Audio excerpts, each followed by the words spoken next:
તો વિદ્યાર્થી મિત્રો, આપણે છેલ્લે ટેબલની ચર્ચા કરી હતી. તો હવે આપણે ભરતીના જંગલો, જે પાંચમો પ્રકાર છે, જેને મેંગ્રુવ જંગલ તરીકે પણ ઓળખવામાં આવે છે, એની વાત કરીએ. એનું વિતરણ જોઈએ તો ભારતમાં દરિયા કિનારે નદીઓના મુક્ત્રિકોણ પ્રદેશમાં ભરતીના જંગલો આવેલા છે. નદીઓના મુક્ત્રિકોણ પ્રદેશમાં એટલે એનો અર્થ એવો થયો કે જ્યાં નદીઓએ પોતાનો રસાળ અને ફળદ્રુપ કાંપ પાથરેલો છે, જ્યાં એ મુક્ત્રિકોણ પ્રદેશમાં ભરતીના જંગલો આવેલા છે. બંગાળાની ખાડીના કિનારાના પ્રદેશોમાં તેમજ ગુજરાતના કેટલાક સાગર કાંઠે દલદલીય વિસ્તારોમાં નાના પાયા પર ભરતીના જંગલો જોવા મળે છે. હવે ખાસ કરીને અહીંયા બંગાળાની ખાડીના કિનારાના પ્રદેશોમાં અને ગુજરાતના દરિયાકાંઠેના વિસ્તારોમાં એમાં કયા કયા વૃક્ષો થાય છે, તો કે એમાં સુંદરી અને ચેર અહીંની મુખ્ય વનસ્પતિ છે. એમાં જે વૃક્ષો થાય છે એમાં સુંદરી અને ચેર એ બે મહત્ત્વના છે. આગળ આપણે વાત જોઈ તો કે સુંદરી એવું શું કામ, તો કે ત્યાં સુંદરવન આપવામાં આવેલું છે નામ, કારણ કે ત્યાં સુંદરી નામના વૃક્ષો વધુ થાય છે. ત્યારબાદ આપણે વાત કરીએ તો હવે વાત આવે છે જંગલોની, ખાસ કરીને જે પેદાશ અને તેની ઉપયોગિતાની વાત આવે છે. વિદ્યાર્થી મિત્રો, જંગલો ખૂબ મહત્ત્વની એક સંસાધન પૈકીનું એક મહત્ત્વનું સંસાધન છે. અને જંગલો હોય તો ખાસ આપણને એક વાતાવરણ સારું મળી જાય. બીજા અર્થમાં આપણે વાત કરીએ તો જંગલો દ્વારા વરસાદનું પ્રમાણ સારું એવું વધે છે. અને પ્રાણીઓના આશ્રય સ્થાનો જે જંગલો ગણાય છે એમાં પ્રાણીઓ વસવાટ કરે છે, જેથી કરી અને એક એમ કહી શકાય કે કુદરતી ચક્ર જે છે, બેલેન્સ કહી શકાય, એનું સંતુલન એ સારી રીતે જળવાય છે. તો હવે આપણે વાત કરીએ, જંગલો માનવ જાતને અનેક રીતે ઉપયોગી છે. જંગલો છે એ માનવ જાતને અનેક રીતે ઉપયોગી છે. જંગલોમાંથી મળતું ઇમારતી લાકડું સાગ, સાલ, ફર્નિચર બનાવવામાં કામ લાગે છે. જંગલોમાંથી જે લાકડું મળે છે એ ઇમારતી લાકડામાંથી સાગ, સાલ અને ફર્નિચર બનાવવામાં એનો ઉપયોગ થાય છે. બીજી વસ્તુ એમ કીધી કે સુંદરવનમાંથી પ્રાપ્ત થતા સુંદરીના વૃક્ષોના લાકડામાંથી હોડી બનાવવામાં આવે છે. હમણાં આપણે વાત કરી મેંગ્રુવ જંગલની અંદર જે વૃક્ષો થાય છે એમાં સુંદરી વૃક્ષ, તો સુંદરવનમાં જે આ સુંદરી નામનું વૃક્ષ થાય છે એમાંથી હોડીઓ બને છે. હિમાલયના ઠંડા પ્રદેશોમાં થતું દેવદાર, ચીડના લાકડામાંથી રમતગમતના સાધનો, ચા અને દવાના પેકિંગની પેટીઓ બનાવવામાં આવે છે. હિમાલયના ઠંડા પ્રદેશમાં થતું દેવદાર એક પ્રકારનું લાકડું છે, જ્યારે ચીડના લાકડામાંથી રમતગમતના સાધનો, ચા અને દવાના પેકિંગની પેટીઓ એટલે કે ખોખા બનાવવામાં આવે છે. ચીડના રસમાંથી ટર્પેન્ટાઇન પણ બને છે. જે ચીડના લાકડામાંથી રમતગમતના સાધનો બને છે એના રસ થાય, એટલે કે એ ઓગાળવામાં આવે ને એ રસ બને, એ રસમાંથી ટર્પેન્ટાઇન પણ બનાવવામાં આવે છે. ચંદનમાંથી સુગંધિત તેલ, સૌંદર્યવર્ધક બનાવટો બનાવવામાં આવે છે. ચંદનના વૃક્ષો અથવા તો ચંદનના જંગલો ખાસ કરીને કર્ણાટક રાજ્યમાં વધુ છે. અને ત્યાં ચંદનના લાકડામાંથી સુગંધિત તેલ છે, સૌંદર્યવર્ધક બનાવટો પણ એમાંથી બનાવવામાં આવે છે. જ્યારે વાંસમાંથી ટોપલા, ટોપલી, રમકડા, ગૃહ સુશોભનની ચીજો બનાવવામાં આવે છે. જે વાંસ છે એ વાંસમાંથી ટોપલા, ટોપલી અને રમકડા અને ગૃહ સુશોભનની વસ્તુઓ પણ બનાવવામાં આવે છે. જંગલો છે એ લાખ, રાળ, ગુંદર, રબર, મધ, નેતર જેવી વન્ય પેદાશો પૂરી પાડે છે. ખાસ કરીને અહીંયા એક વાત એ પણ આપણને સમજાવવામાં આવી છે કે જંગલો ઇમારતી લાકડું પણ આપે છે. જંગલો એ રમતગમતના સાધનો બનાવવા માટેનો પણ કાચો માલ પૂરો પાડે છે. જંગલો દવા ખાસ કરીને અને ચાના પેકિંગના ખોખા બનાવવામાં પણ કાચો માલ પૂરો પાડે છે. જંગલો ઘણી બધી વસ્તુ આપે છે, પણ જંગલોમાંથી જે ઔષધિઓ મળે છે એમાંથી લાખ, રાળ, ગુંદર, રબર, મધ, નેતર જેવી પેદાશો પણ જંગલો આપે છે. અને હવે વનસ્પતિ ઔષધીયની વાત આવશે. આમળા, બહેડા, હરડે, અશ્વગંધા વગેરે વનસ્પતિ ઔષધિઓ ઉપયોગિતા ધરાવે છે. તો આમ જંગલો જોઈએ ને તો આપણને અનેક રીતે એમ કહી શકાય કે આર્થિક રીતે પણ મદદરૂપ થાય છે અને આરોગ્યની દૃષ્ટિએ પણ મદદરૂપ થાય છે. કારણ કે જંગલમાંથી ઘણી બધી એવી ઔષધિઓ પ્રાપ્ત થાય છે કે જેનો ઉપયોગ આપણે દવામાં કરીએ છીએ અને એ દવાનું સેવન કરવાથી આપણને સારું સ્વાસ્થ્ય પ્રાપ્ત થાય છે. તો વિદ્યાર્થી મિત્રો, ખાસ એ બધી બાબત એટલા માટે રિપીટ કરું છું કે જંગલોમાંથી જે એની આડપેદાશો અને એની ઉપયોગિતા છે એનું મૂલ્ય ઘણું બધું ઊંચું છે. આટલું બધું મૂલ્ય જંગલો ધરાવતા હોવા છતાં જે માનવ જાત છે પોતાના અંગત સ્વાર્થ માટે જંગલોનો નાશ કરતા જાય છે અને એના માઠા પરિણામો પણ એ ભોગવે છે. કારણ કે જેવું પરિણામ જેવું તમે આપો એવું તમે પામો. એ ન્યાયે આપણે જો જંગલોને કાપતા જઈશું, વનસ્પતિનું છેદન કરતા જઈશું, વૃક્ષોની એમ કહી શકાય કે કંદમૂળ એનો એમ ટૂંકમાં કહી શકાય કે વૃક્ષોનું છેદન અતિશય કરતા જશું અને ત્યાં આપણે નવા નવા ઉદ્યોગો, નવી નવી સિમેન્ટ કોન્ક્રીટના જંગલોની રચના કરતા જશું તો એક દિવસ એવો પણ આવશે કે જ્યારે માનવને છે ને ઓક્સિજન લેવા માટે હવા નહીં પણ ઓક્સિજનના બાટલા સાથે રાખવા પડશે. હવામાંથી આપણને ઓક્સિજન પ્રાપ્ત થાય છે પણ પછી દરેક વ્યક્તિ જેમ કેમ અત્યારે પોતાની પાસે પોતાનો અંગત મોબાઈલ રાખે છે એવી જ રીતે એને ઓક્સિજનના બાટલા પણ શ્વાસોશ્વાસની પ્રક્રિયા કરવા માટે રાખવા પડશે. તો અહીંયાથી જ આપણે સમજી જવાની જરૂર છે. એ પણ આપણે આગળ વાત કરીશું. પહેલાં આપણે વાત જોઈએ કે વનસ્પતિ જે છે એ વનસ્પતિનું અહીંયા ઔષધીય ઉપયોગિતા કઈ કઈ છે. તો પહેલી વનસ્પતિ સર્પગંધા છે. એની ઔષધીય ઉપયોગિતા શું છે કે લોહીના ઊંચા દબાણના રોગની સારવારમાં, જે લોકોને હાઈ બ્લડ પ્રેશર હોય, બરાબર, જે લોકોને ઊંચું લોહીનું દબાણ રહેતું હોય એવા લોકોના રોગ માટે એના નિવારણ અર્થે સર્પગંધા નામની વનસ્પતિનું જો સેવન કરવામાં આવે તો એમને આ રોગમાં ઘણા અંશે રાહત મળે છે. અથવા તો ઘણીવાર એવું પણ બને કે એ રોગ પણ જડમૂળમાંથી જતો રહે. લીમડો છે તો એ જીવાણુ પ્રતિરોધક તરીકે છે. દાખલા તરીકે આપણા ઘરમાં ટીકશય મચ્છરોનો ઉપદ્રવ હોય, જીવાતોનો ઉપદ્રવ હોય તો જો લીમડાનો ધુમાડો કરવામાં આવે તો આ લીમડો છે ને એ તમામે તમામ જીવાણુનો નાશ કરી દેશે. અને બીજી વસ્તુ એ કે લીમડો કડવો હોય છે એટલે જ્યારે એનું દહન થાય અને એમાંથી જે વાસ આવે છે એ આ જીવાણુ સહન કરી શકતા નથી. પરિણામે એ જીવાણુ રહિત થઈ જાય છે. આપણું ઘર મચ્છરોનો ઉપદ્રવ હોય તો એ પણ ઘટી જાય છે. તો આમ લીમડો છે એ જીવાણુના પ્રતિરોધક માટે બહુ મહત્ત્વની વનસ્પતિ ગણવામાં આવે છે. તુલસી તો શરદી, ઉધરસ અને તાવ.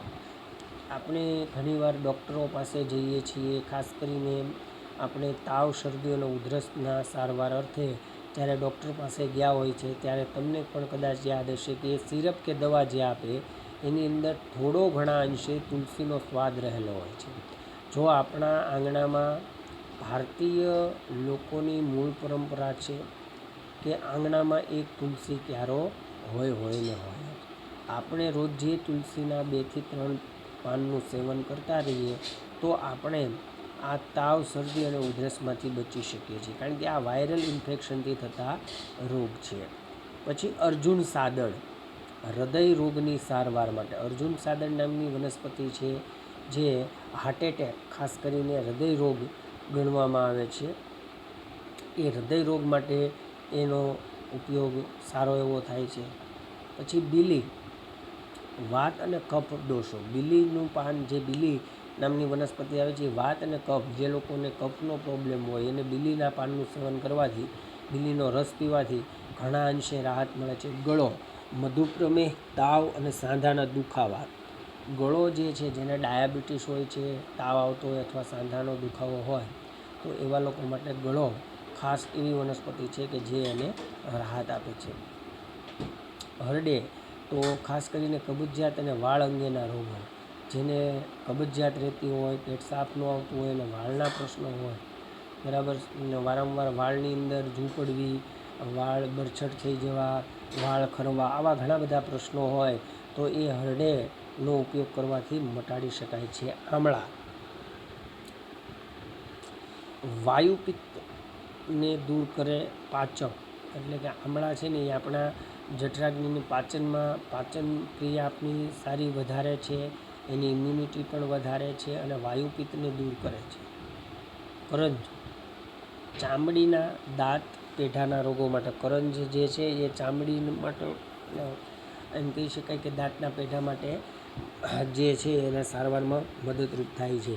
તો આમ વિદ્યાર્થી મિત્રો આપણે જોયું કે આ જે વનસ્પતિ આપણા ટેબલ પ્રમાણે આપણે જે જોઈએ એ દરેક વનસ્પતિનું મૂલ્ય સવિશેષ છે અને દરેક વનસ્પતિનો ઉપયોગ આપણે દવા પીવીએ ત્યારે વત્તા ઓછા પ્રમાણમાં એમાં થતો હોય છે, પણ આપણને એની ખબર હોતી નથી. આ ઉપરાંત ખાખરાના પાનમાંથી પતરાળા પડિયા, આપણે જે સત્યનારાયણ ભગવાનની કથા હોય ત્યારે પ્રસાદમાં પડિયા અને પતરાળા જે આપણે ઘણીવાર પાથરતા હોય છે ભોજન તરીકે, એ ખાખરાના પાનમાંથી બને છે. ખેરના લાકડામાંથી કાથો, ટીમરૂના પાનમાંથી બીડી બનાવવામાં આવે છે. ખેરનું લાકડો છે એમાંથી કાથો, બરાબર. પછી ટીમરૂના પાનમાંથી બીડી બને છે. જંગલો વનવાસી પ્રજાને આજીવિકા તેમજ ખોરાક પૂરો પાડે છે. જંગલો છે એ વનવાસી પ્રજાને આજીવિકા અને ખોરાક બેય પૂરો પાડે, કારણ કે એ લાકડું કાપીને પોતાનું ગુજરાન ચલાવી શકે, બળતણ મેળવી શકે અને જંગલોમાં થતા જે ફળફળાદી છે એ ખાય અને પોતાનું ખોરાક પ્રાપ્ત કરી શકે. આમ જંગલો માનવ જીવનને સામાજિક અને આર્થિક વિકાસમાં યોગદાન આપે છે. માનવ જીવનને સામાજિક અને આર્થિક વિકાસમાં એનું યોગદાન વિશેષ રહેલું છે. હવે જંગલોનું પર્યાવરણીય મહત્ત્વ શું છે? ત્યાર સુધી આપણે જોયું એ જંગલોની વાત કરી. એમાં જંગલોની ખાસ કરીને આર્થિક અને સામાજિક દૃષ્ટિએ જંગલો આપણને ઘણા બધા મદદરૂપ થયા છે અને થતા રહેશે. તો આવી વસ્તુનો આપણે નાશ કરવો એ આપણા પગ ઉપર કુહાડી માર્યા સમાન છે. એટલે કે ખાસ એ જ વસ્તુ યાદ રાખવાની જીવનમાં કે વૃક્ષો છે એ વૃક્ષો ધરતીના ફેફસા ગણાય છે. આપણા ફેફસા છે એ જો કામ કરતાં બંધ થઈ જાય તો શરીર તંત્ર ખોરવાઈ જાય અને એ પણ બગડી જાય. એટલે ફેફસાને સ્વસ્થ રાખવા હોય તો આપણે સ્વસ્થ હવા લેવી જરૂરી છે અને સ્વસ્થ હવા ત્યારે જ મળે જ્યારે આપણું આજુબાજુનું વાતાવરણ હરિયાળું હોય. અને હરિયાળા વાતાવરણની અંદર જાઓ તમે તો એની મન ઉપર પણ અસર થાય છે. વિદ્યાર્થી મિત્રો, તમે ઘણીવાર એ વાત નોંધી છે કે લોકો વેકેશનમાં ફરવા ક્યાં જાય છે?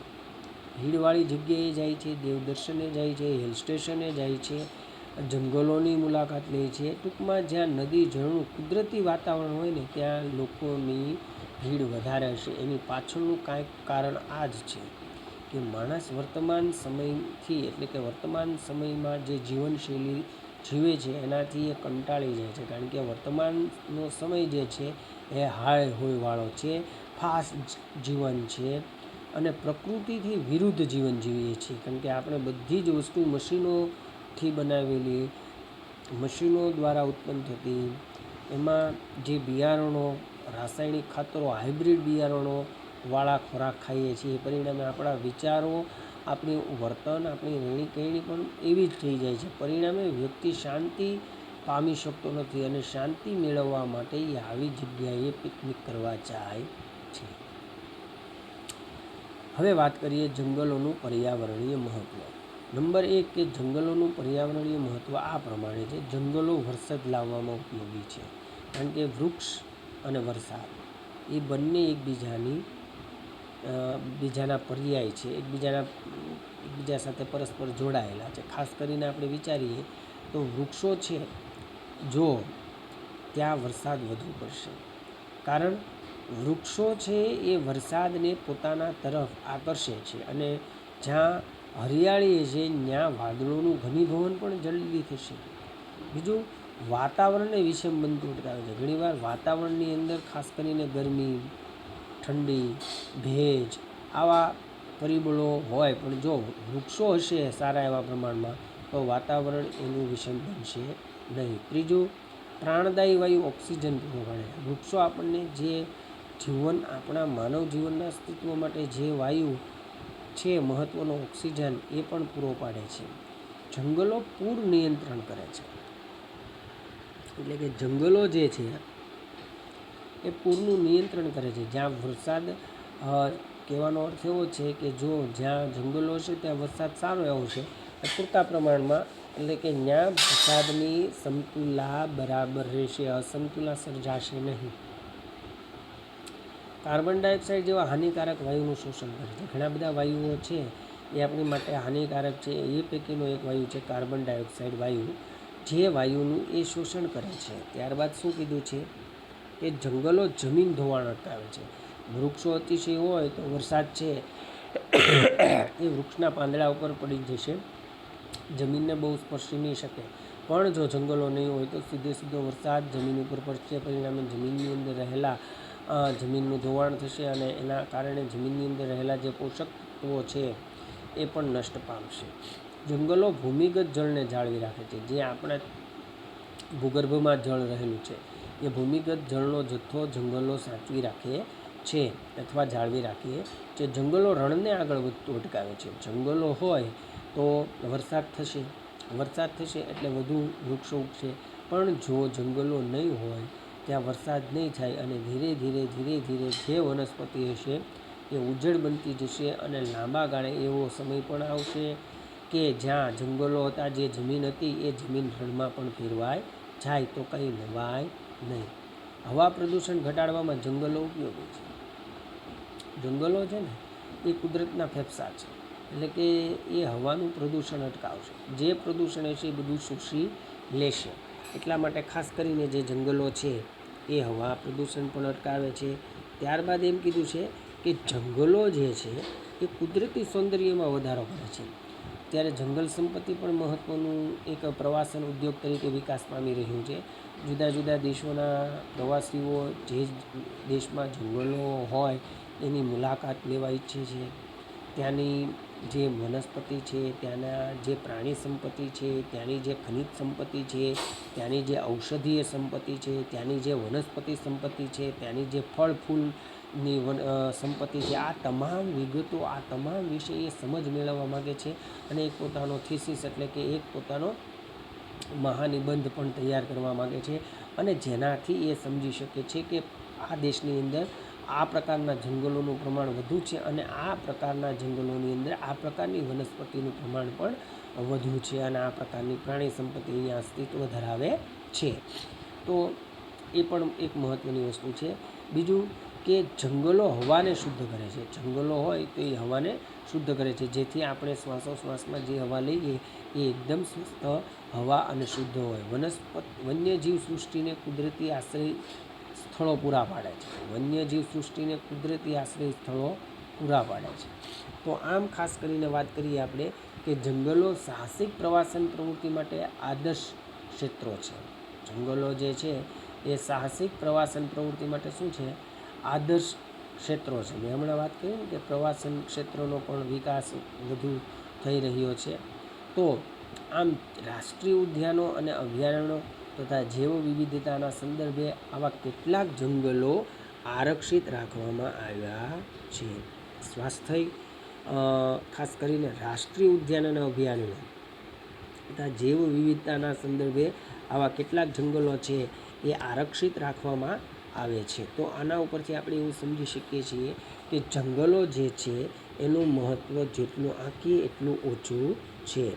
હવે વાત કરીએ છીએ આપણે જંગલ સંરક્ષણની, કે વનસ્પતિ જીવન, પ્રાણી જીવન અને માનવ જીવનના આંતર સંબંધોથી પારિસ્થિતિક તંત્રનું સર્જન થાય છે, પરંતુ માનવી પર્યાવરણ વિરોધી પ્રવૃત્તિ અને માનસિકતા તથા સ્વાર્થ વૃત્તિના કારણે પારિસ્થિતિક તંત્રમાં ખલેલ પહોંચે છે. જંગલોના વિનાશ માટે માનવીની જે ખાસ કરીને અહીંયા સ્વાર્થ વૃત્તિ વધારે જોવા મળે છે. તો આ વિદ્યાર્થી મિત્રો ખાસ કરીને જે આ વનસ્પતિ જીવન અને પ્રાણી જીવન હોય અને માનવ જીવન એ ત્રણેય એકબીજાના આંતર સંબંધોથી બંધાયેલા છે. એટલા માટે મહત્ત્વ છે કોઈ પણ વસ્તુનું કે જંગલો જે છે એ આપણી એક પ્રકારની કુદરતી સંપત્તિ છે અને આપણી કુદરતી સંપત્તિનું રક્ષણ કરવું એ આપણી પ્રાથમિક ફરજ છે. તો આમ અહીં આપેલા તમામ મુદ્દાઓનો આપણે વિગતે અભ્યાસ કર્યો છે અને એ તમે બરાબર સમજ્યા હશો એ જ અપેક્ષા સાથે હું વિરમું છું. Thank you very much.